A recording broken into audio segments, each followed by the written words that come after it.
श्री गणेशाय नमः। जय श्री कृष्ण, राधे राधे। दोस्तों, स्वागत है आपका हमारे YouTube चैनल पर। दोस्तों, आप सभी को देवशयनी एकादशी की हार्दिक शुभकामनाएं। भगवान आप सभी की पूजा एवं उपवास स्वीकार करे एवं आपकी हर मनोकामनाएं पूरी करे। दोस्तों, हिंदू धर्म में एकादशी या ग्यारस एक महत्वपूर्ण तिथि है।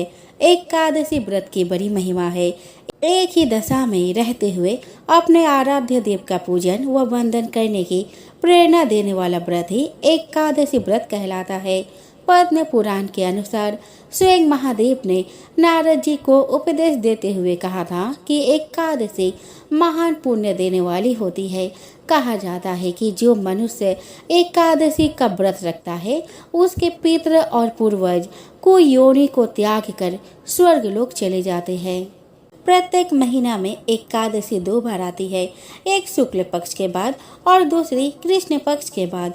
पूर्णिमा के बाद आने वाली एकादशी को कृष्ण पक्ष की एकादशी और अमावस्या के बाद आने वाली एकादशी को शुक्ल पक्ष की एकादशी कहते हैं।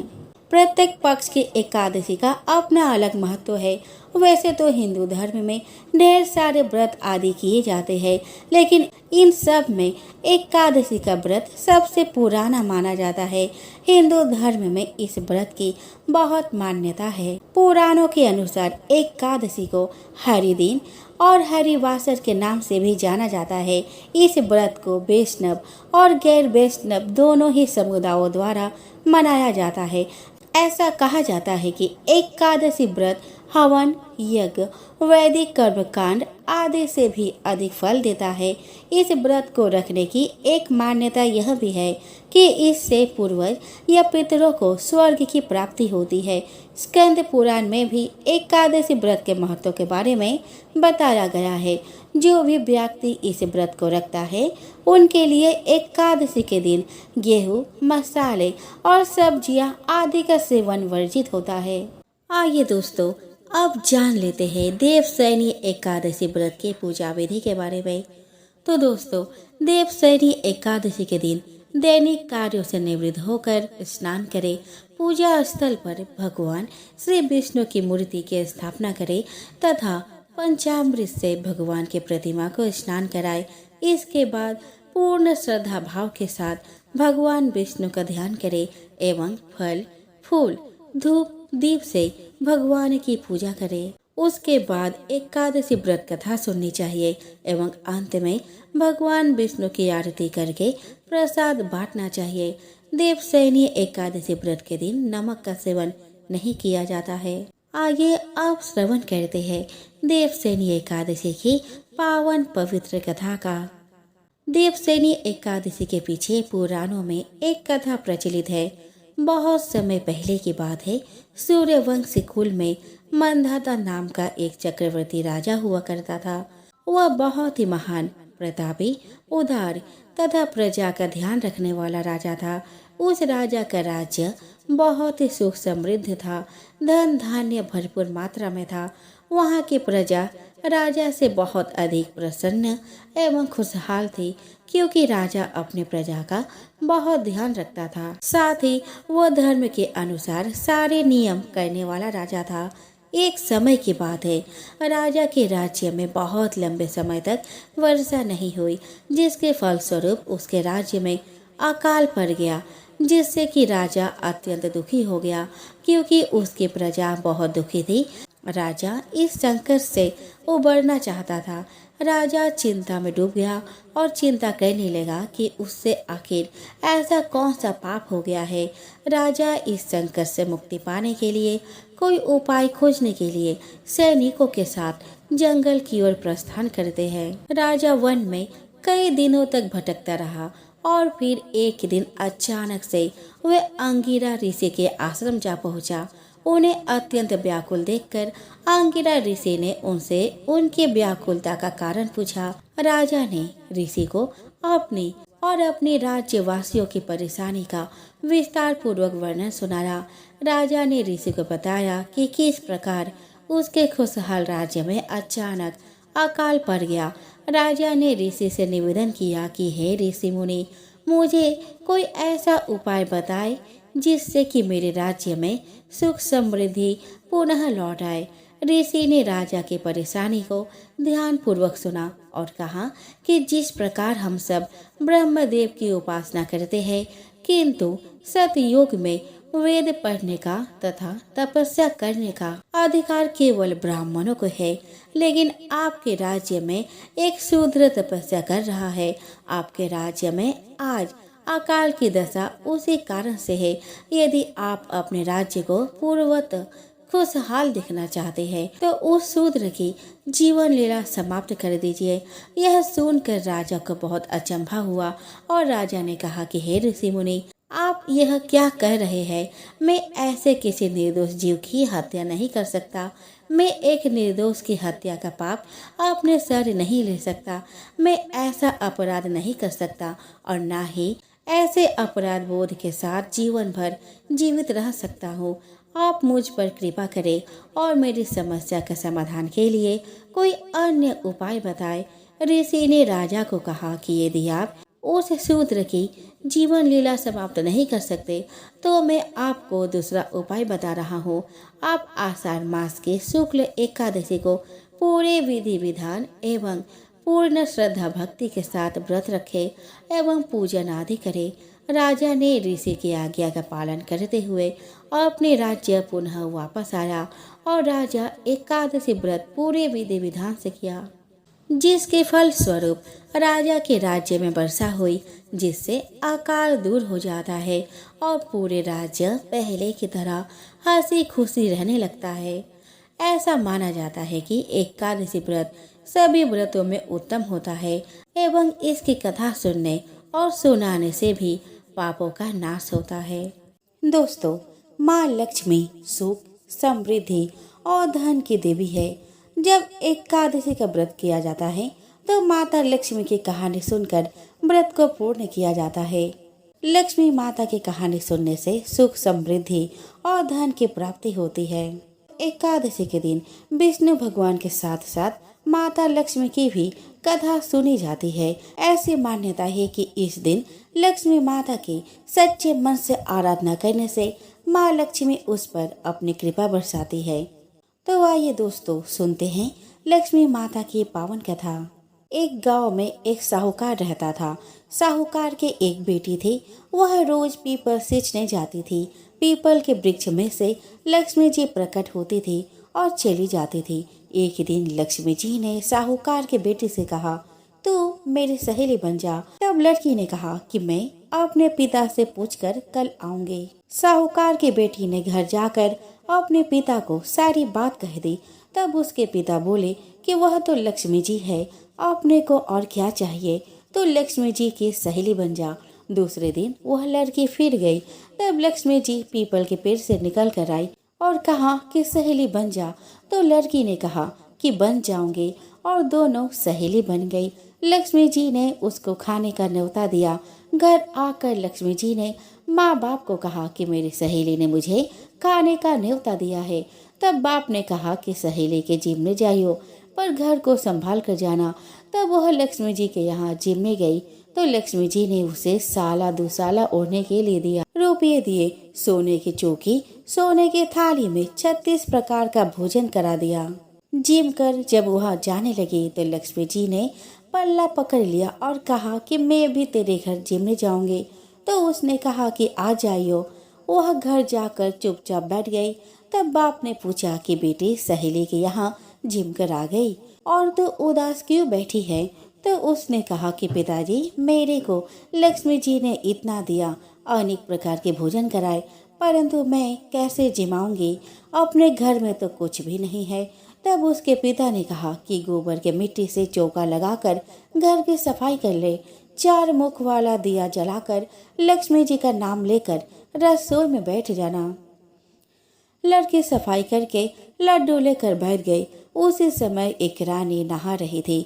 उसका 9 लक्खा हार चील उठा कर ले गई और उसके घर वह 9 लक्खा हार डाल गई और उसका लड्डू ले गई।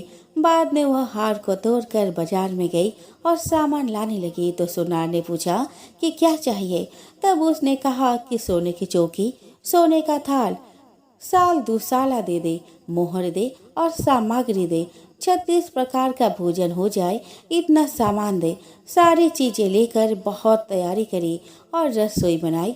तब गणेश जी से कहा कि लक्ष्मी जी को बुलाओ।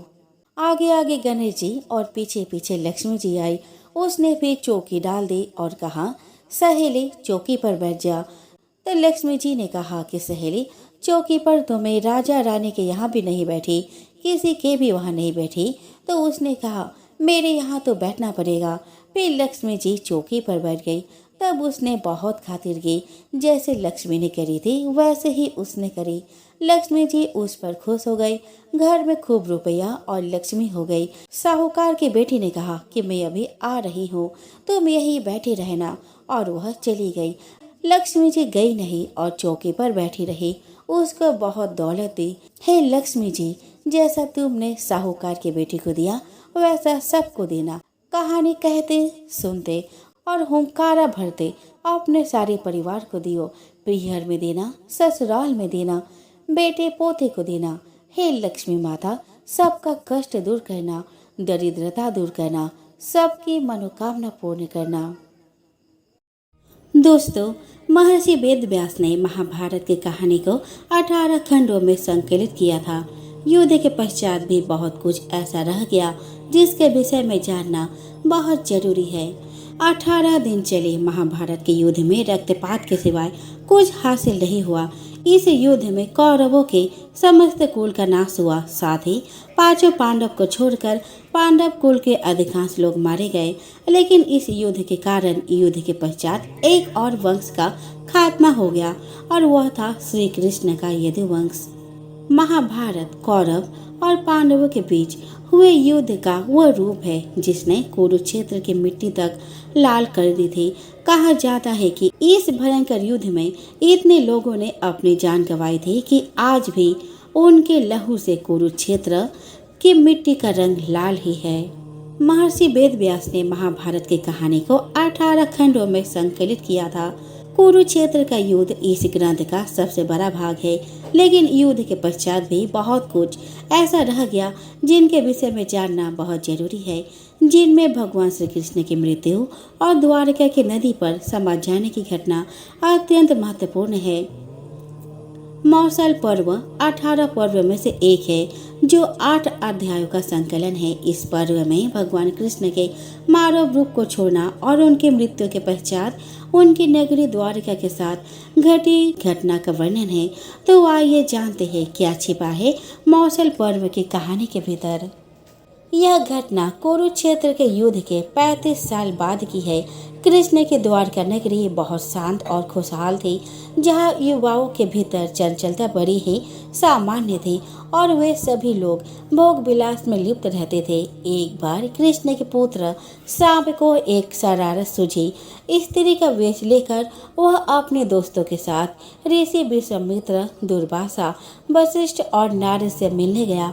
वह सभी भगवान श्री कृष्ण के साथ एक औपचारिक बैठक में शामिल होने के लिए द्वारका आए थे। स्त्री के वेश में सांब ने ऋषियों से कहा कि वह गर्भवती है।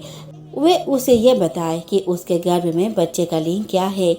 उनमें से एक ऋषि ने इस खेल को समझ लिया और क्रोधित होकर सांब को श्राप दिया कि वो लोहे के तीर को जन्म देगा, जिससे उनके कुल और साम्राज्य का विनाश होगा। सांप ने ये सारी घटना उग्रसेन को बताई। उग्रसेन ने सांप से कहा कि वे तांबे के तीर का चूर्ण बनाकर प्रभास नदी में प्रभावित कर दे।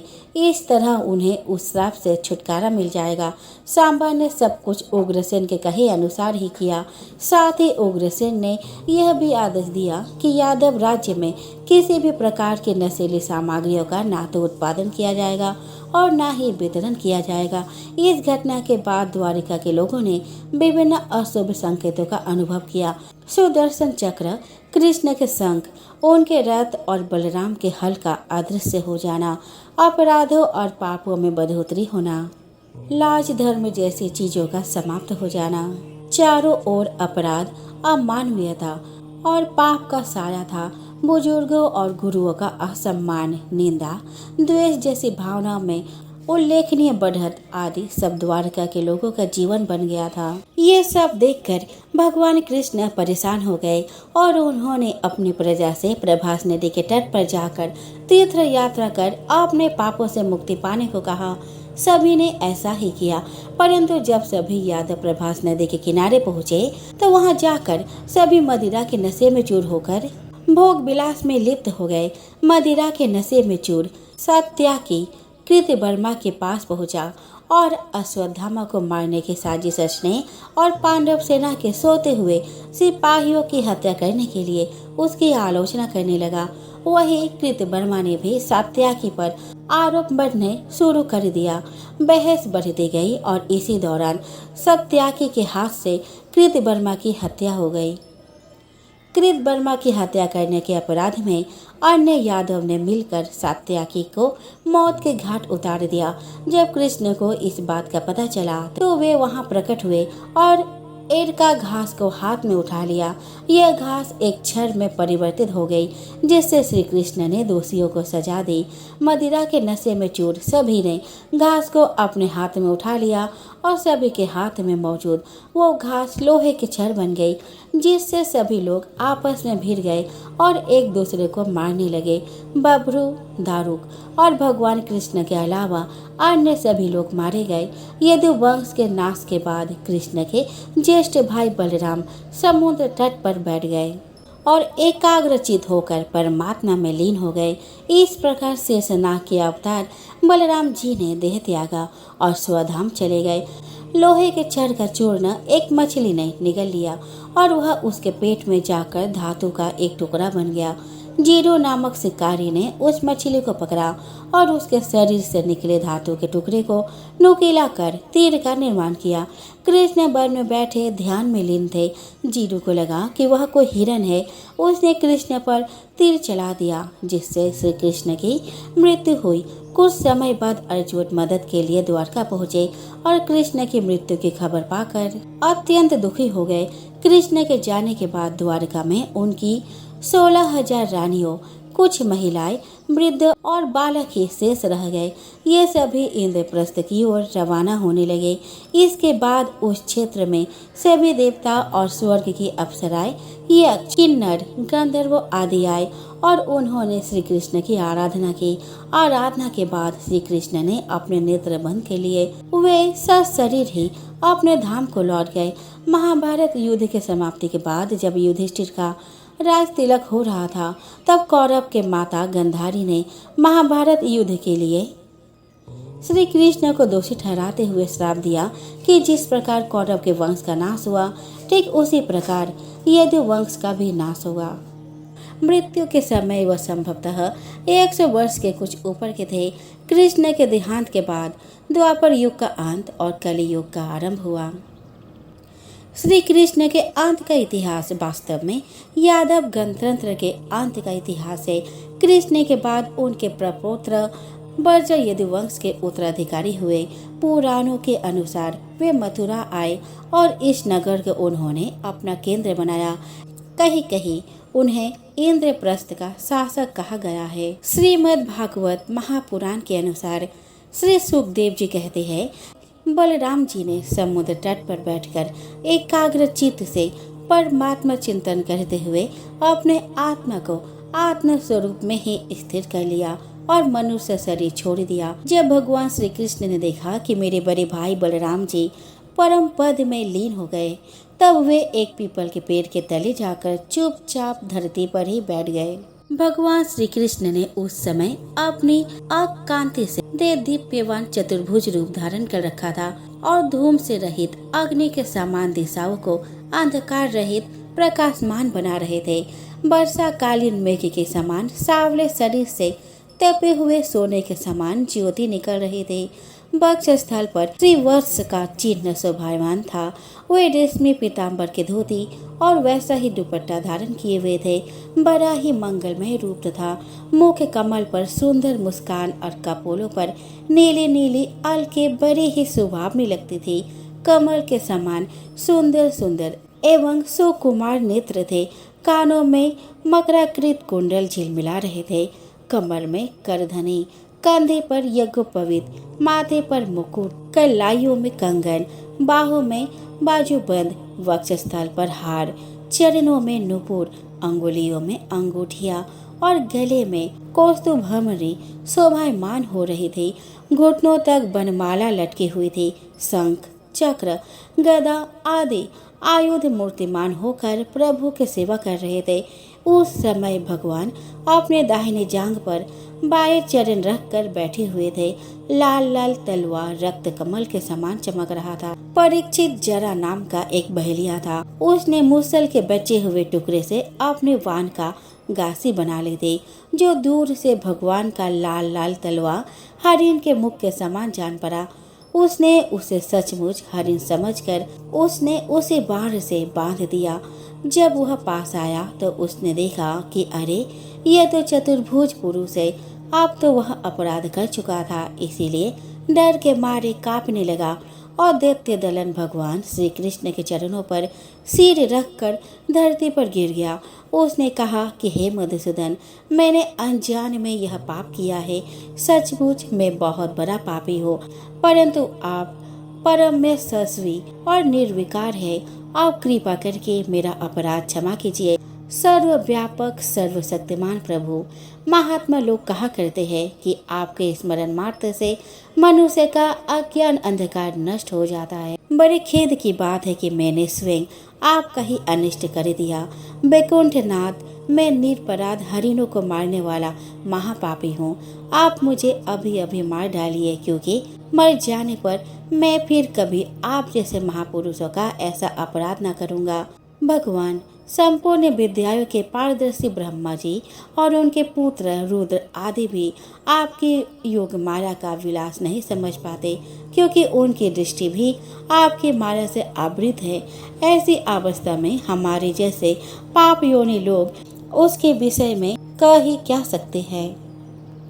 भगवान श्री कृष्ण ने कहा कि हे जरे, तू डर मत, उठ। यह तो तूने मेरे मन का काम किया है। जा, मेरी आज्ञा से तू उस स्वर्ग में निवास कर जिसकी प्राप्ति बड़े बड़े पुण्यवानों को होती है। श्री सुखदेव जी कहते हैं, परीक्षित, भगवान श्री कृष्ण तो अपनी इच्छा से शरीर धारण करते हैं। जब उन्होंने जरा व्याध को यह आदेश दिया, तब उसने उनकी 3 बार परिक्रमा की, नमस्कार किया और विमान पर सवार होकर स्वर्ग को चला गया। भगवान श्री कृष्ण का सारथी दारुक उनके स्थान का पता लगाता हुआ उनके द्वारा धारण की हुई तुलसी के गंध से युक्त वायु सूंघकर और उससे उनके होने के स्थान का अनुमान लगाकर सामने की ओर गया। दारुक ने वहां जाकर देखा कि भगवान श्री कृष्ण पीपल के वृक्ष के नीचे आसन लगाए बैठे हैं। असहाय तेज वाले आयुध मूर्तिमान होकर उनकी सेवा में संलग्न है। उन्हें देखकर दारुक के हृदय में प्रेम की बाढ़ आ गई। नेत्रों से आंसुओं की धारा बहने लगी और रथ से कूदकर भगवान के चरणों पर गिर पड़ा। उसने भगवान से प्रार्थना की कि प्रभु, रात्रि के समय चंद्रमा के अस्त हो जाने पर राह चलने वालों की जैसी दशा हो जाती। आपके चरण कमलों का दर्शन न पाकर मेरी भी वैसे ही दशा हो गई है। मेरी दृष्टि नष्ट हो गई है। चारों ओर अंधेरा छा गया है। अब ना तो मुझे दिशाओं का ज्ञान है और ना ही मेरे हृदय में शांति ही है। परीक्षित, अभी दारुक इस प्रकार कह ही रहा था कि उसके सामने भगवान का गरुड़ ध्वज, रथ पताका और घोड़ों के साथ आकाश में उड़ गया। उसके पीछे पीछे भगवान के दिव्य आयुध भी चले गए। यह सब देखकर दारुक के आश्चर्य की सीमा न रही। तब भगवान ने उससे कहा कि दारुक, अब तुम द्वारका चले जाओ और वहाँ यदुवंशियों के पारस्परिक संहार, भैया बलराम जी के परम गति और मेरे स्वधाम गमन की बात कहो। उनसे कहना कि अब तुम लोगों को अपने परिवार वालों के साथ द्वारिका में नहीं रहना चाहिए। मेरे न रहने पर समुद्र उस नगरी को डुबो देगा। सब लोग अपने अपने धन संपत्ति, कुटुंब और मेरे माता पिता को लेकर अर्जुन के संरक्षण में इंद्रप्रस्थ चले जाए। दारुक, तुम मेरे द्वारा उपदिष्ट भागवत धर्म का आश्रय लो और ज्ञाननिष्ठ होकर सबकी उपेक्षा कर दो तथा इस दृश्य को मेरे मारे की रचना समझकर शांत हो जाओ। भगवान का यह आदेश पाकर दारुक ने उनकी परिक्रमा की और उनके चरण कमल अपने सिर पर रखकर बारंबार प्रणाम किया। तदंतर वह उदास मन से द्वारका के लिए चल पड़ा। श्री कृष्ण भगवान थे, लेकिन उन्होंने इस धरती पर जन्म लिया था, इसीलिए उनकी मृत्यु निश्चित थी। पौराणिक कथाओं के अनुसार एक बार पांडवों को जब यह खबर मिली तो वे द्वारिका पहुँचे। कृष्ण ने सोमनाथ के पास अपने देह त्यागी थी। पांडव ने श्री कृष्ण के शरीर को रीति रिवाज से अंतिम संस्कार किया। तभी पांडव ने देखा कि श्री कृष्ण का पूरा शरीर तो जल गया है, लेकिन उनका दिल अब भी धड़क रहा है। उसमें से अग्नि निकल रही थी। उसे देख पांडव चकित हो गए। तभी आकाशवाणी हुई कि यह ब्रह्म का हृदय है, इसका नाश कभी नहीं हो सकता, यह ऐसे ही धड़कता रहेगा। इसके बाद पांडव ने श्री कृष्ण के धड़कते हुए हृदय को समुद्र में प्रभावित कर दिया। समुद्र में पहुंचने के बाद कृष्ण के हृदय ने लकड़ी के एक लट्ठे के रूप ले लिया और फिर तैरते तैरते उड़ीसा के समुद्र तट पर पहुंचा। राजा इंद्रधुम्न श्रेष्ठ प्रजापालक राजा थे। प्रजा उन्हें बहुत प्रेम करती थी। प्रजा सुखी और संतुष्ट थी। राजा के मन में इच्छा थी कि वह कुछ ऐसा करे जिससे सभी उन्हें स्मरण रखें।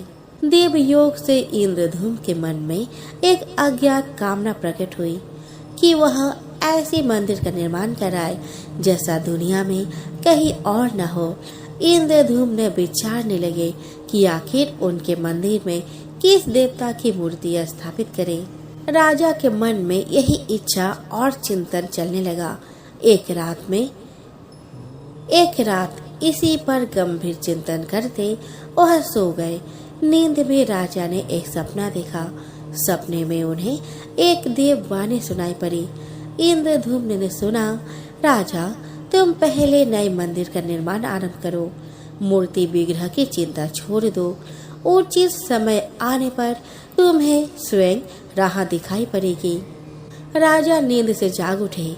सुबह होते ही उन्होंने अपने मंत्रियों को सपने के बारे में बताई। राज पुरोहित के सुझाव पर शुभ मुहूर्त में पूर्वी समुद्र तट पर एक विशाल मंदिर के निर्माण का निश्चय हुआ। वैदिक मंत्रोच्चार के साथ मंदिर निर्माण का श्री गणेश हुआ। राजा इंद्रधुम्न के मंदिर बनवाने की सूचना शिल्पियों और कारीगरों को हुई। सभी इसमें योगदान देने पहुँचे। दिन रात मंदिर के निर्माण में जुट गए। कुछ ही वर्षों में मंदिर बनकर तैयार हुआ। सागर तट पर एक विशाल मंदिर का निर्माण हो गया, परंतु मंदिर के भीतर भगवान की मूर्ति की समस्या जैसे कि तैसे थी। राजा फिर से चिंतित होने लगा। एक दिन मंदिर के गर्भगृह में बैठकर इसी चिंतन में बैठे राजा की आंखों से आंसू निकल आए। राजा ने भगवान से विनती की कि प्रभु, आपके किस रूप को इस मंदिर में स्थापित करूं? इसकी चिंता से व्यग्र हो, मार्ग दिखाइए। आपने स्वप्न में जो संकेत दिया था उसे पूरा होने का समय कब आएगा? देव विग्रह विहीन मंदिर देख सभी मुझ पर हंसेंगे। राजा की आंखों से आंसू झर रहे थे और वह प्रभु से प्रार्थना करते जा रहे थे। प्रभु, आपके आशीर्वाद से मेरा बड़ा सम्मान है। प्रजा समझेगी कि मैंने झूठ मूठ में स्वप्न में आपके आदेश का बात कहकर इतना बड़ा श्रम कराया है। हे प्रभु, कुछ मार्ग दिखाइए। राजा दुखी मन से अपने महल में चले गए। उस रात को राजा ने फिर एक सपना देखा। सपने में उसे देववाणी सुनाई दी कि राजन, यह निकट में ही भगवान श्री कृष्ण का विग्रह रूप है। तुम उन्हें खोजने का प्रयास करो, तुम्हें दर्शन मिलेंगे। इंद्रधुम्न ने स्वप्न की बात पुनः पुरोहित और मंत्रियों को बताई। सभी यह निष्कर्ष पर पहुँचे कि प्रभु की कृपा सहज प्राप्त नहीं होगी। उसके लिए हमें निर्मल मन से परिश्रम आरंभ करना होगा। भगवान की विग्रह का पता लगाने की जिम्मेदारी राजा इंद्रधुम्न ने 4 विद्वान पंडितों को सौंप दिया। प्रभु इच्छा से प्रेरित होकर चारों विद्वान 4 दिशाओं में निकले। उन चारों में एक विद्वान थे विद्यापति वह चारों में सबसे कम उम्र के थे। प्रभु के विग्रह की खोज के दौरान उनके साथ बहुत से अलौकिक घटना हुई। तो पंडित विद्यापति पूर्व दिशा की ओर चले। कुछ आगे चलने के बाद विद्यापति उत्तर की ओर मुड़े तो उन्हें एक जंगल दिखाई दिया। वन भयावह था। विद्यापति श्री कृष्ण के उपासक थे। उन्होंने श्री कृष्ण का स्मरण किया और राह दिखाने की प्रार्थना की। भगवान श्री कृष्ण की प्रेरणा से उन्हें राह दिखने लगी। प्रभु का नाम लेते वह वन में चले जा रहे थे। जंगल के मध्य उन्हें एक पर्वत दिखाई दिया। पर्वत के वृक्षों से एक संगीत की ध्वनि सा सुरमय गीत सुनाई पड़ रहा था। विद्यापति संगीत के जानकार थे। उन्हें वहाँ मृदंग, बंसी और करताल की मिश्र ध्वनि सुनाई दे रही थी। यह संगीत उन्हें दिव्य लगा। संगीत की लहरियों को खोजते विद्यापति आगे बढ़े चले। वह जल्दी ही पहाड़ी की चोटी पर पहुंच गए। पहाड़ की दूसरी ओर उन्हें एक सुंदर घाटी दिखी जहां भील नृत्य कर रहे थे। विद्यापति उस दृश्य को देखकर मंत्रमुग्ध थे। सफर के कारण थके थे पर संगीत से थकान मिट गई और उन्हें नींद आने लगी। अचानक एक बाघ की गर्जन सुनकर विद्यापति घबरा उठे। बाघ उनकी ओर दौड़ रहा था। बाघ को देखकर विद्यापति घबरा गए और बेहोश होकर वही गिर पड़े। बाघ विद्यापति पर आक्रमण करने ही वाला था कि तभी एक स्त्री ने बाघ को पुकारा, बाघा। उस आवाज को सुनकर बाघ मौन खड़ा हो गया। स्त्री ने उसे लौटने का आदेश दिया तो बाघ लौट पड़ा। बाघ उस स्त्री के पैरों के पास ऐसे लौटने लगा जैसे कोई बिल्ली पुचकार सुनकर खेलने लगती है। युवती बाघ की पीठ को प्यार से थपथपाने लगी और बाघ स्नेह से लौटता रहा। वह स्त्री वहाँ मौजूद स्त्रियों में सर्वाधिक सुंदर थी। वह भीलों के राजा विश्ववसु की इकलौती पुत्री ललिता थी। ललिता ने अपने सेविकाओं को अच्युत विद्यापति की देखभाल के लिए भेजा। सेविकाओं ने झरने से जल लेकर विद्यापति पर छिड़का। कुछ देर बाद विद्यापति की चेतना लौटी। उन्हें जल पिलाया गया। विद्यापति यह सब देखकर कुछ आश्चर्य में थे। ललिता विद्यापति के पास आई और पूछा, आप कौन हैं और भयानक जानवर से भरे इस वन में आप कैसे पहुँचे? आपके आने का प्रयोजन बताइए ताकि मैं आपकी सहायता कर सकूं। विद्यापति के मन से बाघ का भय पूरी तरह गया नहीं था। ललिता ने यह बात भाप ली और उन्हें सांत्वना देते हुए कहा कि विप्रवर, आप मेरे साथ चले। जब आप स्वस्थ हो तब अपने लक्ष्य की ओर प्रस्थान करें। विद्यापति ललिता के पीछे पीछे उनकी बस्ती की तरफ चल दिए। विद्यापति भीलों के राजा विश्ववसु से मिले और उन्हें अपना परिचय दिया। विश्ववसु विद्यापति जैसे विद्वान से मिलकर बड़े प्रसन्न हुए। विश्ववसु के अनुरोध पर विद्यापति कुछ दिन वहाँ अतिथि बनकर रुके। वह भीलों को धर्म और ज्ञान का उपदेश देने लगे और उनके उपदेशों को विश्ववसु और ललिता बड़ी रुचि के साथ सुनते थे। ललिता के मन में विद्यापति के लिए अनुराग पैदा हो गया। विद्यापति ने भी भाप लिया कि ललिता जैसे सुंदरी को उनसे प्रेम हो गया है, किंतु विद्यापति एक बड़े कार्य के लिए निकले थे। अचानक एक दिन विद्यापति बीमार हो गए। ललिता ने उसकी सेवा बड़े दिल से की। इससे विद्यापति के मन में भी ललिता के प्रति प्रेम भाव पैदा हो गया। विश्ववसु ने प्रस्ताव रखा कि विद्यापति ललिता से विवाह कर ले। विद्यापति ने इसे स्वीकार कर लिया।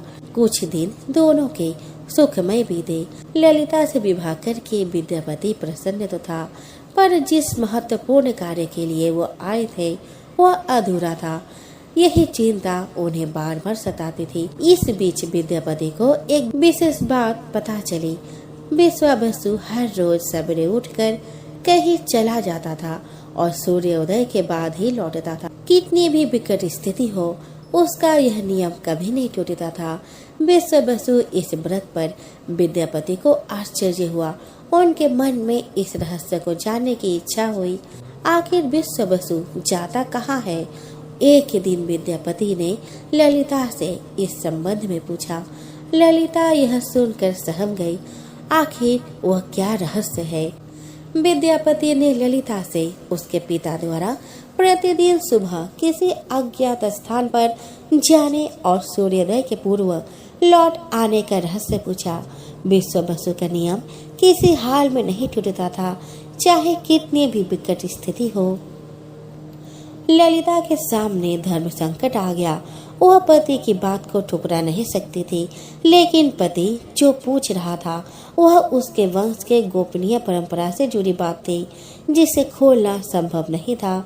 ललिता ने कहा कि स्वामी, ये हमारे कुल का रहस्य है, जिसे किसी के सामने खोला नहीं जा सकता, परंतु आप मेरे पति हैं और मैं आपको कुल का पुरुष मानते हुए जितना संभव है उतना बताती हूँ। यहाँ से कुछ दूरी पर एक गुफा है, जिसके अंदर हमारे कुल देवता है। उनकी पूजा हमारे सभी पूर्वज करते आए हैं। यह पूजा निर्बाध चलनी चाहिए। उसी पूजा के लिए पिताजी रोज सुबह नियमित रूप से जाते हैं। विद्यापति ने ललिता से कहा कि वह भी उनके कुल देवता के दर्शन करना चाहते हैं। ललिता बोली, यह संभव नहीं। हमारे कुल देवता के बारे में किसी को जानने की इच्छा है, यह सुनकर मेरे पिता क्रोधित हो जाएंगे। विद्यापति की उत्सुकता बढ़ रही थी। वो तरह तरह से ललिता के अपने प्रेम की शपथ देकर उसे मनाने लगे। आखिरकार ललिता ने कहा कि वह अपने पिताजी से विनती करेगी कि वह आपको देवता के दर्शन करा दे। ललिता ने पिता से सारी बात कही। वह क्रोधित हो गए। ललिता ने जब यह कहा कि मैं आपकी अकेली संतान हूँ, आपके बाद देवता के पूजा का दायित्व मेरा होगा, इसीलिए मेरे पति का यह अधिकार बनता है, क्योंकि आगे उसे ही पूछना होगा। विश्व बसु इस तर्क के आगे झुक गए। वह बोले, गुफा के दर्शन किसी को तभी कराया जा सकता है जब वह भगवान की पूजा का दायित्व अपने हाथ में ले ले। विद्यापति ने दायित्व स्वीकार किया तो विश्व बसु देवता के दर्शन कराने की राजी हुए। दूसरे दिन सूर्योदय से पूर्व विद्यापति की आंखों पर पट्टी बांधकर विश्व बसु उनका दाहिना हाथ पकड़कर गुफा के तरफ निकले। विद्यापति ने मुट्ठी में सरसों रख लिया था, जिसे रास्ते में छोड़ते हुए गए। गुफा के पास पहुंचकर विश्व बसु रुके और गुफा के पास पहुंच गए। विश्व बसु ने विद्यापति की आंखों की काली पट्टी खोल दी। उस गुफा में नीले रंग का प्रकाश चमक उठा। हाथों में मुरली लिए भगवान श्री कृष्ण का रूप विद्यापति को दिखाई दिया। विद्यापति आनंद मग्न हो गए। उन्होंने भगवान के दर्शन किए। दर्शन के बाद तो जैसे विद्यापति जाना ही नहीं चाहते थे, पर विश्व बसु ने लौटने का आदेश दिया। फिर उनकी आंखों पर पट्टी बांधी और दोनों लौट पड़े। लौटने पर ललिता ने विद्यापति से पूछा। विद्यापति ने गुफा में दिखे अलौकिक दृश्य के बारे में पत्नी को बताना भी उसने उचित नहीं समझा। वह टाल गए।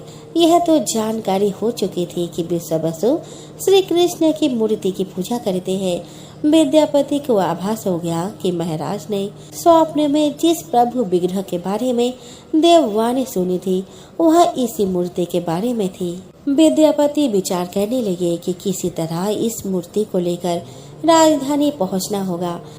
वह एक तरफ तो गुफा से मूर्ति को लेकर जाने की सोच रहे थे और दूसरी तरफ भीलराज और पत्नी के साथ विश्वासघात के विचार से उनका मन व्यथित हो रहा था।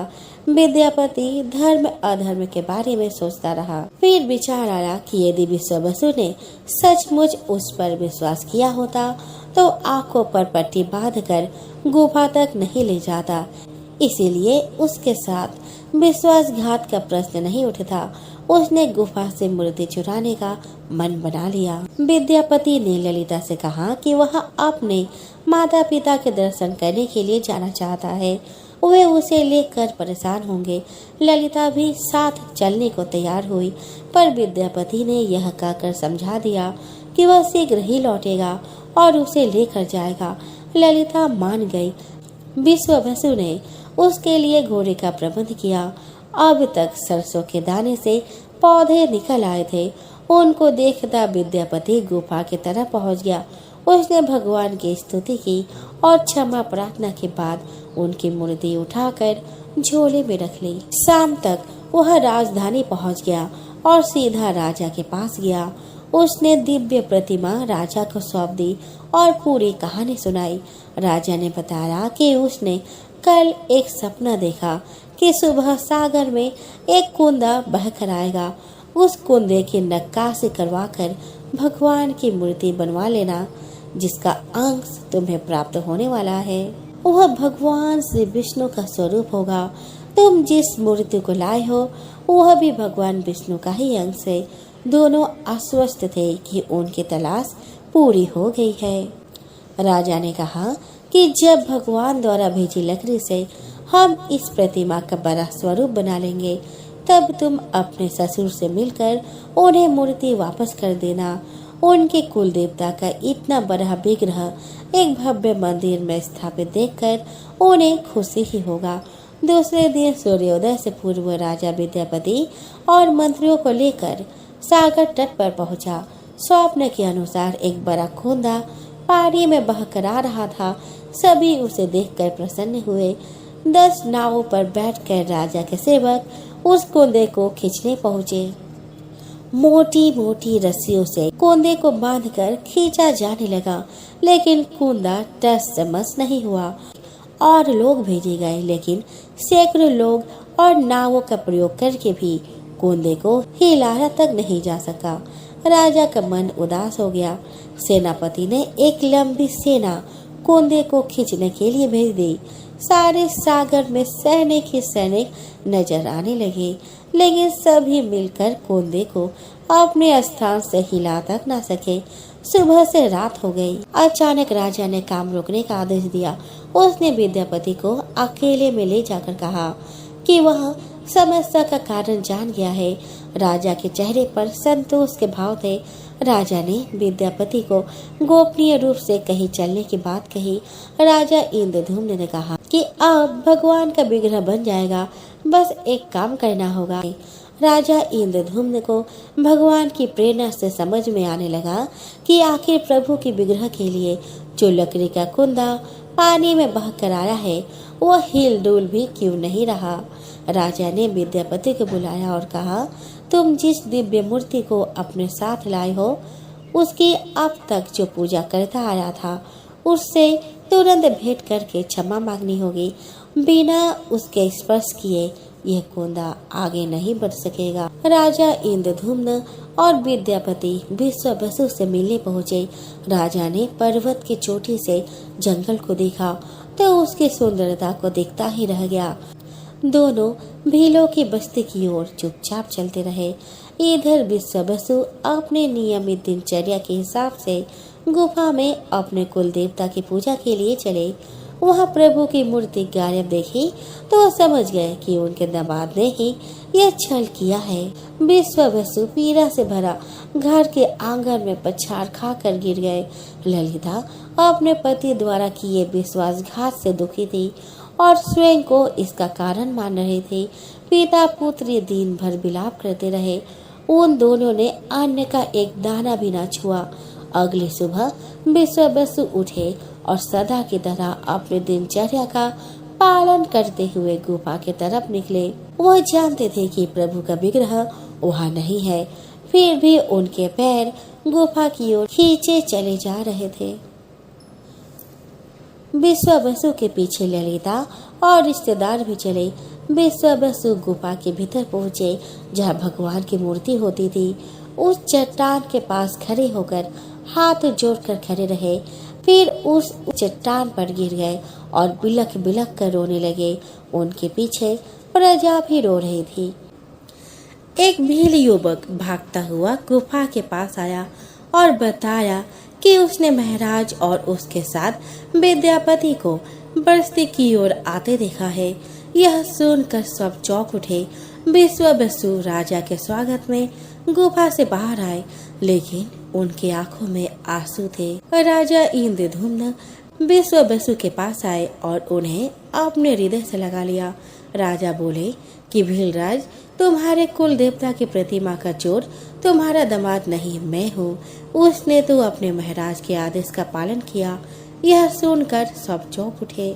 विश्व बसु ने राजा को आसन दिया। राजा ने उस विश्व बसु को शुरू से अंत तक पूरी बात बताकर कहा कि आखिर क्यों यह सब करना पड़ा। फिर राजा ने उनसे अपने स्वप्न और फिर जगन्नाथपुरी में सागर तट पर मंदिर निर्माण की बात कह सुनाई। राजा ने विश्व बसु से प्रार्थना की कि भील सरदार विश्व बसु, कई पीढ़ियों से आपके वंश के लोग भगवान की मूर्ति को पूजते आए हैं। भगवान के उस विग्रह के दर्शन सभी को मिले, इसके लिए आपकी सहायता चाहिए।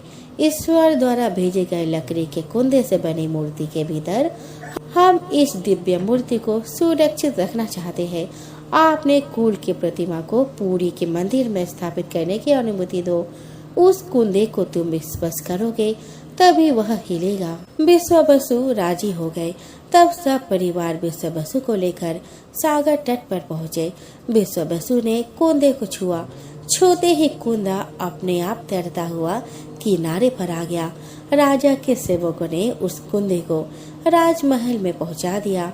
अगले दिन मूर्तिकारों और शिल्पियों को राजा ने बुलाकर मंत्रणा की कि आखिर इस कुंदे में कौन सी देवी मूर्ति बनाना सुखदायक होगा। मूर्तिकारों ने कह दिया कि वे पत्थर की मूर्तियां बनाना तो जानते हैं, लेकिन लकड़ी की मूर्तियां बनाने का उन्हें ज्ञान नहीं है। एक नए विघ्न के पैदा होने से राजा फिर चिंतित हो गए। उसी समय वहाँ एक बूढ़ा आया। उसने राजा से कहा कि इस मंदिर में आप भगवान श्री कृष्ण को उनके भाई बलभद्र और बहन सुभद्रा के साथ विराजमान करें। इस देव योग का यही संकेत है। राजा को इस बूढ़े व्यक्ति की बात से सांत्वना तो मिली, लेकिन समस्या यह थी कि आखिर मूर्ति बने कैसे। उस बूढ़े ने कहा कि मैं इस कला में कुशल हूँ। मैं इस पवित्र कार्य को पूरा करूँगा और मूर्तियाँ बनाऊंगा, पर मेरी एक शर्त है। राजा प्रसन्न हो गए और उनकी शर्त पूछी। बूढ़े शिल्पी ने कहा कि मैं भगवान की मूर्ति का निर्माण का काम एकांत में करूँगा। मैं यह काम बंद कमरे में करूँगा। कार्य पूरा करने के बाद मैं स्वयं दरवाजा खोलकर बाहर आऊँगा। इस बीच कोई मुझे नहीं बुलाए। राजा सहमत तो थे, लेकिन उन्हें एक चिंता हुई और बोले, यदि कोई आपके पास नहीं आएगा तो ऐसी हालत में आपके खाने पीने की व्यवस्था कैसे होगी। शिल्पी ने कहा कि जब तक मेरा काम पूर्ण नहीं होता मैं कुछ खाता पीता नहीं हूँ। राजा मंदिर के एक विशाल कक्ष में उस बूढ़े शिल्पी ने स्वयं को 21 दिनों के लिए बंद कर लिया और काम शुरू कर दिया। भीतर से आवाजें आती थी। महारानी गुंडीचा देवी दरवाजे से कान लगाकर अक्सर छेनी हथौड़ी चलने की आवाजें सुना करती थी। महारानी रोज की तरह कमरे के दरवाजे से कान लगाए खड़ी थी। 15 दिन बीत गए थे कि उन्हें कमरे से आवाज सुनाई पड़नी बंद हो गई। जब मूर्तिकार के काम करने की कोई आवाज न मिली तो रानी चिंतित हो गई। उन्हें लगा कि वृद्ध आदमी है, खाता पीता भी नहीं, कहीं उसके साथ कुछ अनिष्ट न हो जाए। व्याकुल होकर रानी ने दरवाजे को धक्का देकर खोला और भीतर झांक कर देखा। रानी गुंडीचा देवी ने इस तरह मूर्तिकार को दिया हुआ वचन भंग कर दिया। मूर्तिकार अभी मूर्ति बना रहा था, परंतु रानी को देखते ही वह अदृश्य हो गए। मूर्ति निर्माण का कार्य अभी तक पूरा नहीं हुआ था। हाथ पैर का निर्माण पूर्ण नहीं हुआ था। वृद्ध शिल्पकार के रूप में स्वयं देवताओं के शिल्पी भगवान विश्वकर्मा आए थे। उनके अदृश्य होते ही मूर्तियाँ अधूरी ही रह गई। इसी कारण आज भी यह मूर्तियाँ वैसी की वैसी है। उन प्रतिमाओं को ही मंदिर में स्थापित कराया गया। कहते हैं कि विश्व बसु संभवतः उस जरा बहेलिया का वंशज था जिसने अनजाने में भगवान कृष्ण की हत्या कर दी थी। विश्व बसु शायद कृष्ण के पवित्र अवशेषों की पूजा करता था। वे अवशेष मूर्तियों में छिपा कर रखे गए थे। विद्यापति और ललिता के वंशज जिन्हें दैत्यपति कहते हैं, उनका परिवार ही यहाँ आप तक पूजा करता है। तो प्रेम से बोलो जय जय जगन्नाथ स्वामी। तो दोस्तों, यह थी मेरी आज की कहानी। आशा करती हूँ कि आपको आज की कहानी अच्छी लगी हो। कथा कहते समय अगर भूल चूक से कोई गलती हुई हो तो उसे माफ़ करें, और अगर कथा आपको अच्छी लगी हो तो कृपया मेरे वीडियो को एक लाइक जरूर कर दें